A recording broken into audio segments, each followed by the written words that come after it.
It's finally here, Space Camp. It's been 4 years since we've gotten any Ready Check Out content, so to say that I was hyped for this was an understatement. But, did it deliver? Let's see. The plot of the movie is actually really convoluted, and Space Camp is just one of the elements that make up this movie.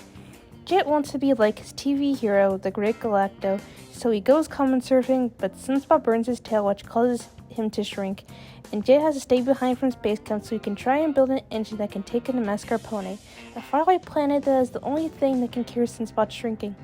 Eventually, Jet does decide to go to Space Camp since they're building fake spaceships there. Mitchell takes the engine that Jet was building, places it into his team's spaceship, which launches Jet and the others into space.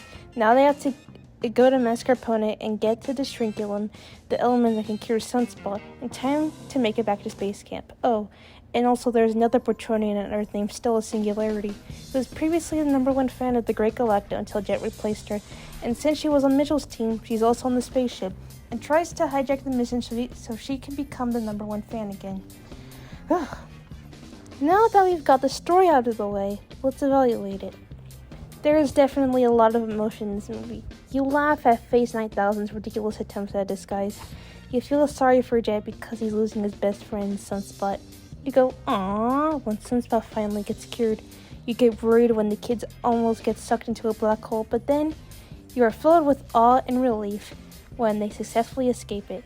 It is definitely a very eventful movie, with some scenes that are hard to watch, but of course, everything turns out okay in the end. The main theme of the movie is teamwork.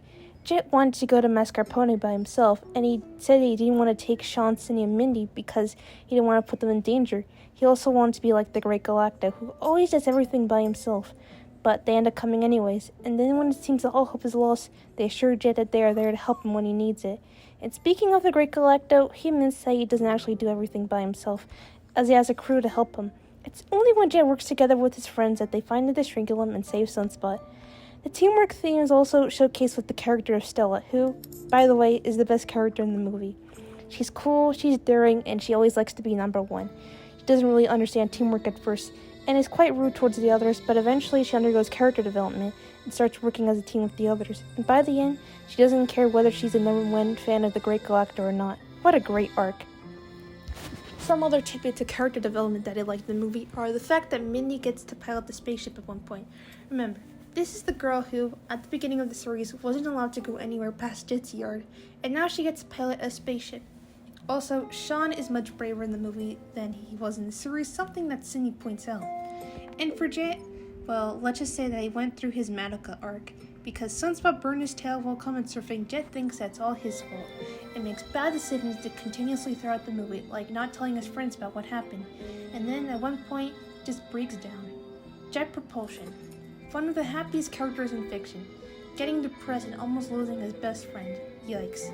I think Craig Bartlett enjoys emotionally traumatizing his cartoon protagonists, all of whom are children. First, you have Arnold getting separated from his parents. Then you have Buddy thinking that everything is his fault in Dinosaur Train at Adventure Island. And finally, Jet almost witnessing the death of his beloved pet, Sunspot. The one character arc that I didn't like in the movie was Mitchell's. You would think that after one small step, that Mitchell would have figured out that Jet is an alien and would have become a good friend of the main characters. But no, he's back to spying on Jet in the movie for the sake of drama. And even says that Jet is plotting an alien invasion with Stella. Seriously? Mitchell should know better than that. One small step ended with Mitchell happily singing with Jet and his friends. Space Camp ended with Mitchell throwing a tantrum on the ground. Name a bigger downgrade. I'll wait.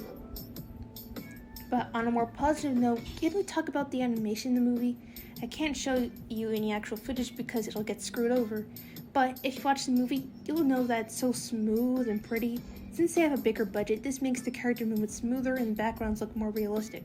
Seriously, in a TV show, the trees look like cardboard, but in the movie, they look like actual trees.